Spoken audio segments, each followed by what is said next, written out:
bisanzwe iyo ni intambwe mu bijanye n'ingene Burundi buriko burasubira gufashanya n'abahora babufasha mu bisanzwe mpuzamakungu FMI kirafise ingurane canke imfashanyo cama gitanga mu gihe igihugu runaka kiba kiri mu ngorane.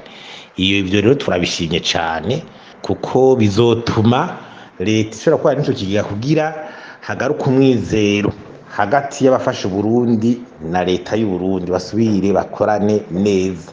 Nivyo rero twashimye kandi kubona iyo nzira leta arifashe nta n'izindi nzira twahora tubona twari tugize iminsi tunabivuga tunabishikiza mu biganiro ko atayindi nzira yari ihari.